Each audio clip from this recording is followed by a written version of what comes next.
Restoration. The restoration, or as it is also called, the reinstatement of a Freemason who had been excluded, suspended, or expelled, may be the voluntary act of the lodge, or that of the Grand Lodge on appeal, when the sentence of the lodge has been reversed on account of illegality in the trial, or injustice, or undue severity in the sentence. It may also, as in the instance of definite suspension, be the result of the termination of the period of suspension, when the suspended member is, ipso facto, by the fact itself, restored without any further action of the lodge. The restoration from indefinite suspension must be equivalent to a reinstatement in membership.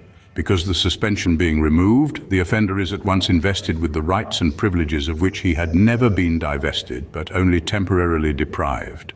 But restoration from expulsion may be either to membership in the lodge or simply to the privileges of the order. It may also be ex gratia, or an act of mercy, the past offence being condoned, or ex debito justitiae, through faulty justice, by a reversal of the sentence for illegality of trial or injustice in the verdict. The restoration ex gratia, or mercifully, may be either by the lodge or the Grand Lodge on appeal. If by the lodge, it may be to membership or only to good standing in the order. But if by the Grand Lodge, the restoration can only be to the rights and privileges of the order. The Freemason having been justly and legally expelled from the lodge, the Grand Lodge possesses no prerogative by which it could enforce a lodge to admit one legally expelled any more than it could a profane who had never been initiated. But if the restoration be ex debito justitiae, as an act of justice, because the trial or verdict had been illegal, then the brother, never having been lawfully expelled from the lodge or the order, but being at the very time of his appeal a member of the lodge, unjustly or illegally deprived of his rights, the restoration in this case by the Grand Lodge must be to membership in the lodge.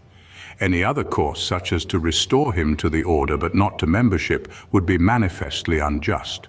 The Grand Lodge having reversed the trial and sentence of the subordinate lodge, that trial and sentence become null and void, and the Freemason who had been unjustly expelled is at once restored to his original status. See this subject fully discussed in Dr. Mackey's revised Jurisprudence of Freemasonry, 1927.